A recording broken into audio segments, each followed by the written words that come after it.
स्वागत है आपका हमारे YouTube channel Hindi Gurukul academy में। तो कैसे हैं? मुझे उम्मीद है कि आप अच्छे होंगे। यदि आप जैसी JDC, TGT, PGT, NET, BPSC इन परीक्षाओं की तैयारी कर रहे हैं तो ये क्लास आपके लिए बहुत महत्वपूर्ण है। यदि आप चैनल को पहली बार देख रहे हैं तो इसको सब्सक्राइब कर लें। यदि आपने सब्सक्राइब किया है तो आप वीडियो को लाइक जरूर करें। तो चलिए शुरू करते हैं आज की क्लास। पहला सवाल कह रहा है कि रंभा मंजरी नाटिका किस जैन कवि की रचना है? ए जिनदत्त सूरी, बी श्री अभय देव सूरी, सी शालिभद्र सूरी और डी नैचन सूरी। तो आपको इस पहले प्रश्न का उत्तर बताना है। इसका सही उत्तर जो है वो क्या होगा? तो इसका सही उत्तर विकल्प डी जो है वो सही हो जाएगा, नैचन सूरी की रचना है। दूसरे सवाल पर आते हैं। सवाल दूसरा करें कि अमीर खुसरो के लिए उपयुक्त कथन किस विद्वान का है? इन्होंने खड़ी बोली को प्रथम बार कविता में स्थान दिया, यही कारण है कि ये खड़ी बोली के आदि कवि कहे जाते हैं। आपको बताना है कि ये कथन जो है वो किस विद्वान का है। A doctor Nagendra, B Acharya Ramchandra Shukla, C doctor Namvar Singh और डी डॉक्टर राम कुमार वर्मा। तो आपको इस प्रश्न का उत्तर बताना है। इसका सही उत्तर क्या होगा? तो इसका सही उत्तर डॉक्टर राम कुमार वर्मा हो जाएगा। विकल्प डी उत्तर सही होगा। तीसरे सवाल पर आते हैं। तीसरा सवाल कह रहा है कि यह विचार किसका है? सिद्धों और योगियों की रचनाओं का जीवन की स्वाभाविक अनुभूतियों और दशाओं से कोई संबंध नहीं है। ए रामचंद्र शुक्ल, बी श्याम सुंदर दास, सी राम कुमार वर्मा और डी हजारी प्रसाद द्विवेदी। तो आपको बताना है कि ये विचार जो है वो यह विचार किसके द्वारा जो है वो कहा गया है। तथा इस प्रश्न के उत्तर की बात करें तो ये विचार जो है वो आचार्य रामचंद्र शुक्ल का है। तो विकल्प ए उत्तर इसका क्या होगा? वो सही हो जाएगा। चौथे सवाल पर आते हैं। चौथे सवाल में कह रहे हैं कि रामचरितमानस के अरण्य कांड में नवधा भक्ति पर उपदेश करते हुए पहली भक्ति बताई गई है। ए गुरु सेवा, बी मंत्र जाप, सी संतों का सत्संग और डी कह रहे कि कथा प्रसंग में प्रेम। तो आपको चौथी सवाल का उत्तर जो है वो बताना है कि इसका सही उत्तर क्या होगा। तो इसका सही उत्तर संतों का सत्संग हो जाएगा। विकल्प सी सही होगा।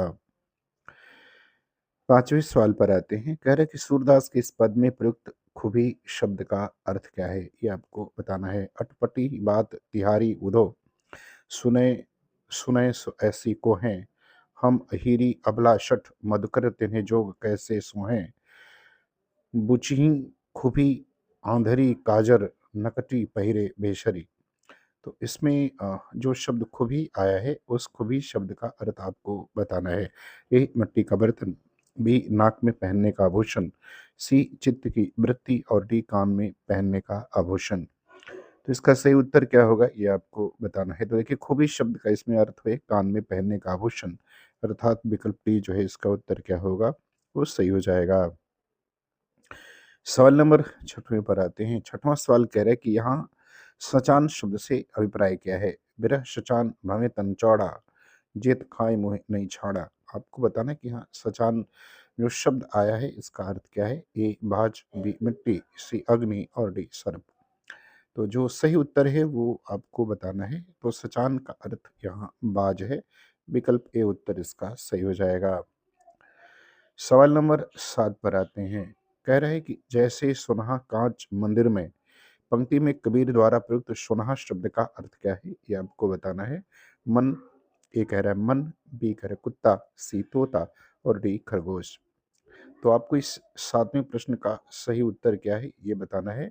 सुनहा शब्द का अर्थ क्या है? तो इसका अर्थ कुत्ता है। विकल्प बी उत्तर इसका क्या होगा? वो सही हो जाएगा। सवाल नंबर 8 पर आते हैं। 8 नंबर सवाल में कह रहे हैं कि यह कथन किस आलोचक का है? भारतेंदु युगीन साहित्य केवल राजनीतिक स्वाधीनता का साहित्य न होकर मनुष्य की एकता, समानता और भाईचारे का भी साहित्य है। A doctor Ramvilas Sharma, B doctor Namvar Singh, C Acharya Hazari Prasad Dwivedi और डी कह रहे कि आचार्य रामचंद्र शुक्ल। तो आपको बताना है कि ये कथन जो है वो किसके द्वारा कहा गया है। तो ये कथन डॉक्टर रामविलास शर्मा का है। विकल्प ए उत्तर इसका सही होगा। 9 नंबर सवाल पर आते हैं। कह रहे हैं कि जीर्ण जनपद खंड काव्य के रचयिता कौन है? ये आपको बताना है। ए बद्रीनारायण चौधरी प्रेमगन, बी प्रताप नारायण मिश्र, सी बालकृष्ण भट्ट और डी ठाकुर जगमोहन सिंह। तो इसका उत्तर बताना है कि जीर्ण जनपद जो है वो खंडकाव्य किसका है? तो ये बद्री नारायण चौधरी प्रेमघन का है। विकल्प ए उत्तर इसका सही होगा। सवाल नंबर 10 पर आते हैं। 10 नंबर सवाल कह रहा है कि विधवाओं की समस्या पर केंद्रित गर्भरंडा रहस्य प्रबंध काव्य किसने लिखा है? ए गिरधर शर्मा नवरत्न, बी रामचरित उपाध्याय, सी रूप नारायण पांडे और डी नाथूराम शंकर शर्मा। तो आपको ये बताना है कि ये जो गर्भरंडा रहस्य प्रबंध काव्य है ये किसके द्वारा लिखा गया है? तो ये नाथूराम शर्मा शंकर शर्मा के द्वारा लिखा गया है। विकल्प डी उत्तर इसका सही होगा। 11 नंबर सवाल पर आते हैं। कह रहा है कि उक्त पंक्ति किस कहानी से उद्धृत है? मरे हुए मूर्तों की गूंगी आवाजें मुखर होना चाहती हैं। ए तीसरी कसम, बी टोकरी भर मिट्टी, सी नशा और डी परिंदे। तो आपको बताना है कि ये जो है पंक्ति वो किस कहानी से ली गई है? तो ये तीसरी कसम से है। विकल्प ए उत्तर इसका सही होगा और ये कहानी रेणु के द्वारा लिखित है।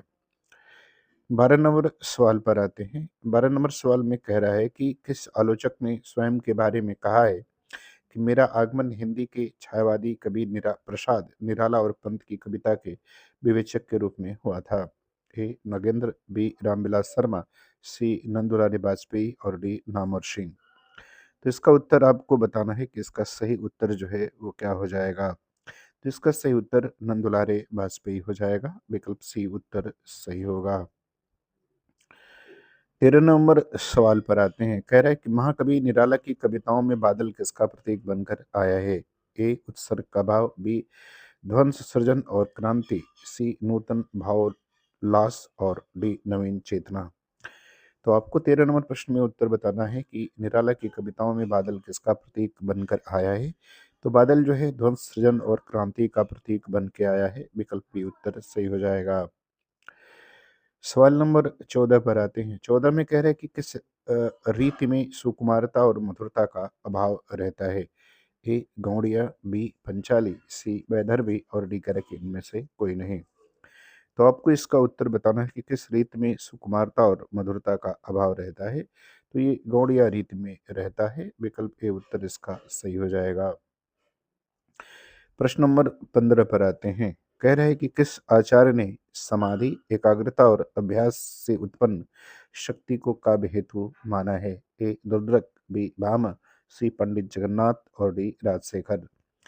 तो आपको बताना है कि इसका सही उत्तर क्या होगा? तो देखिए शक्ति को काव्य हेतु राजशेखर ने माना है। तो इसका उत्तर विकल्प डी जो है उत्तर सही हो जाएगा।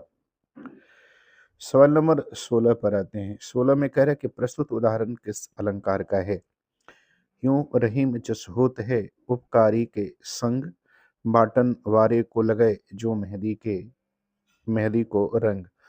तो आपको बताना है कि ये इसमें जो है वो कौन सा अलंकार है ये बताना है। ए दृष्टांत, बी निदर्शना, सी असंगति और डी कह रहा है उदाहरण। तो 16 का उत्तर बताना है। इसका सही उत्तर क्या हो जाएगा? तो इसका सही उत्तर डी हो जाएगा, उदाहरण अलंकार। 17 नंबर सवाल पर आते हैं। 17 नंबर सवाल में क्या कह रहा है? कह रहे जीवन पर अब दिन रात कड़ा पहरा है, शासन है या तम का प्रभाव गहरा है। यह पंक्तियां किस कविता से उद्धृत हैं? ए कैदी और कोकिल, बी विप्लव गान, सी बलिपंथी के लिए और डी वीरों का कैसा हो बसंत। तो आपको 17 नंबर प्रश्न का बताना है कि ये पंक्ति जो है वो किस कविता से ली गई है? तो ये ली गई है कैदी और कोकिला से। विकल्प ए उत्तर सही होगा और ये कविता जो है वो माखनलाल चतुर्वेदी के द्वारा लिखित है। चलिए बात करते हैं सवाल नंबर 18 की। 18 नंबर सवाल में क्या कह रहा है?